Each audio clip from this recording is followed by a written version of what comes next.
चलो आज देखते हैं जनन तंत्र या प्रजनन तंत्र, इसको बोलते हैं रिप्रोडक्शन सिस्टम। ठीक है ना। अब रिप्रोडक्शन सिस्टम उसको बोलेंगे यानी कोई भी जीव है, कोई जीव जिसमें जान है उसको जीव बोलते हैं, और वो जीव अपने ही जैसा जीव को जन्म देता है। ठीक है।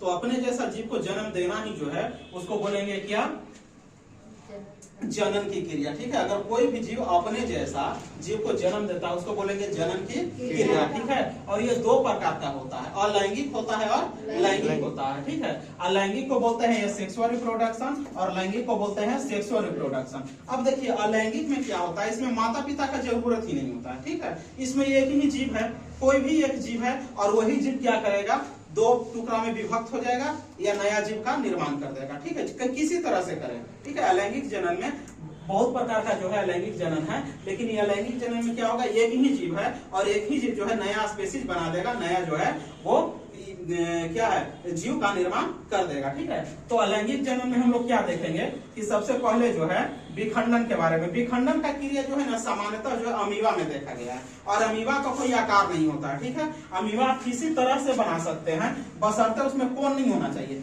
हम लोग ऐसे ऐसे करके भी अमीबा बना दिए, ये हो गया। ठीक है। लेकिन इसको अगर इस तरीके से करके ऐसे कर देंगे तो ये अमीबा नहीं होगा, क्योंकि यहाँ पे देखिए एंगल आ गया ना। ठीक है। तो अमीबा किसी तरह से बनाओ, लेकिन उसमें कोई जो है फर्क नहीं पड़ता है, बशर्ते उसमें कोन नहीं होना चाहिए।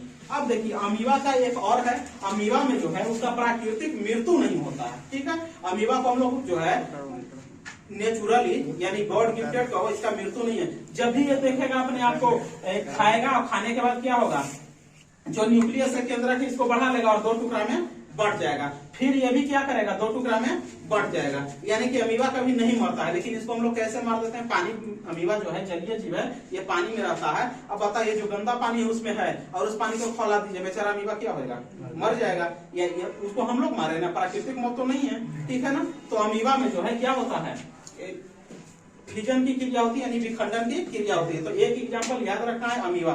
ठीक है ना। अमीबा में क्या होता है, सबसे पहले जो है एक नवजात अमीबा क्या करता है, खा पी करके बढ़ता है, उसके बाद उसमें केंद्रक जो है क्या होता है, लंबाई में बढ़ जाता है, और उसके बाद जो है शरीर दो टुकड़ों में विभक्त हो जाता है। ठीक है। यही क्रिया चलते रहती है। अब देखिए इसके बाद अलैंगिक जनन का दूसरा जो पार्ट है वो बर्डिंग है यानी मुकुलन है। मुकुलन हाइड्रा में होता है। हाइड्रा में क्या होता है कि एक सिंपल जो हाइड्रा यहाँ पे है, ये सिंपल हाइड्रा है, और हाइड्रा में क्या होता है, एक जो है इस तरीके का अंगुली नुमा संरचना बन गया। ठीक है। इसको हम लोग बर्ड बोलेंगे, क्या बोलेंगे, बर्ड। इसी को हम लोग बर्ड बोलते हैं, और इसी को हम लोग कली बोलते हैं। ठीक है। बर्ड या कलिकाएं बोलते हैं। ठीक है। और ये कलिकाएं क्या होता है, फिर पेरेंट से यानी मातृ कोशिका से अलग होकर के और नया जीव का निर्माण कर देता है। ठीक है। यानी कि मुकुलन में क्या होता है कि एक बर्ड बनेगा और बर्ड क्या होगा, मातृ कोशिका से अलग हो जाता है। तो मुकुलन की क्रिया जो है हाइड्रा में देखा गया है।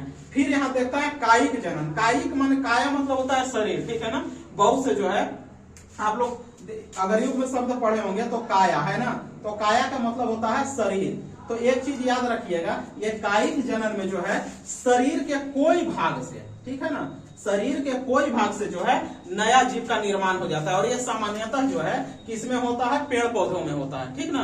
तो देखिएगा इसमें क्या करता है, ब्रायोफिल्म जिसको हम लोग हिंदी में पत्थर चट्टा बोलते हैं, इसमें ना पत्ती से इसका नया पौधा निर्माण हो जाएगा। ठीक है। अगर मान लेते हैं पत्ती है ब्रायोफिल्म का यानी पत्थर चट्टा का, और उस पत्ती को कितना हो टुकड़ा में तोड़ करके फेंक दो, जितना टुकड़ा में तोड़ कर फेंकोगे नया पौधा बन जाएगा। ठीक है। और यहाँ पे जैसे मान लेते हैं ये ब्रायोफिल्म का पत्ती है, तो ऐसे पत्ती रहता है, इस तरीके का ऐसे ऐसे पत्ती रहता है। नीम का पत्ती देखे हो ना, बस उसी तरीके का ऐसा रहता है। और जहां जहां इस तरीके का रहेगा वहीं से क्या होता है, नया जड़ निकलना शुरू हो जाता है। ठीक है। अब देखिए ये जो तो ब्रायोफिल्म की कहानी हुई।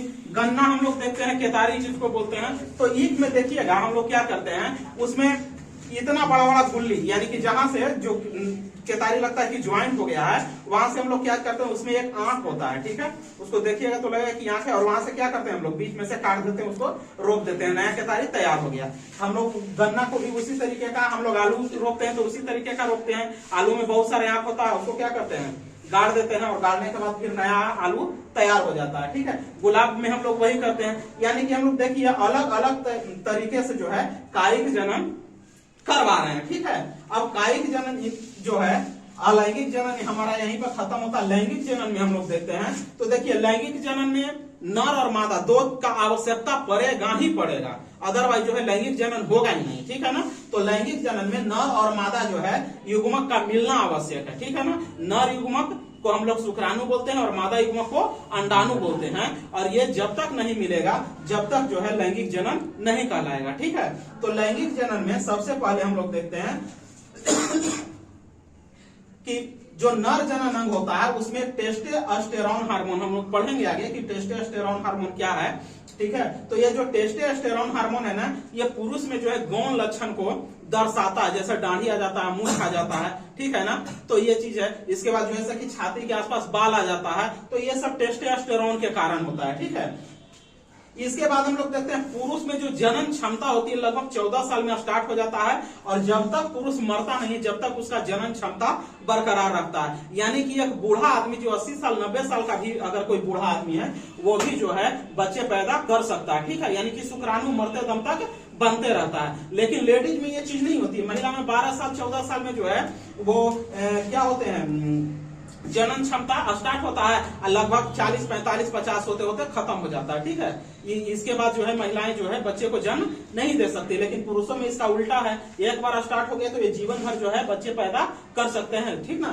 तो ये चीजें होती है। अब देखिए इसमें हम लोग देखेंगे एक आगे जब पढ़ेंगे तो इसमें देखेंगे एक नोनॉक्सिनॉल एक दवा है, ठीक है। और ये दवा क्या करता है, स्पर्म को मार देता है, ठीक है। जब देखेंगे कि जब हम लोग परिवार नियोजन की बात करेंगे तो उसमें हम लोग देखेंगे कि जो नोनॉक्सिल दवा है, ये दवा जो है ना मादा जनन तंत्र में योनि के भीतर लगा देते हैं, और जो स्पर्म जब योनि के भीतर जाता है तो पूरा स्पर्म को क्या करता है, मार देता है, ठीक ना। स्पर्म को हम लोग जब चित्र में देखेंगे तो इस तरीके से पूरा अच्छे से बनाएंगे तो ये क्या करता है, जो ऊपरी लेयर होता है ना स्पर्म का, वो पूरा ऊपरी लेयर को नोनॉक्सिन दवा जो है ना वो क्या करता है कि हटा देता है, यानी नष्ट कर देता है। बताइए कि ये जो शुक्राणु का ऊपरी लेयर हटा देगा नोनॉक्सिन, तो बताइए शुक्राणु जिंदा रहेगा, नहीं रहेगा, मर जाएगा। तो जब शुक्राणु मर ही गया तो बताइए क्या फिर बाद में जो है वो निषेचन की क्रिया कर पाएगा, नहीं करेगा, ठीक है।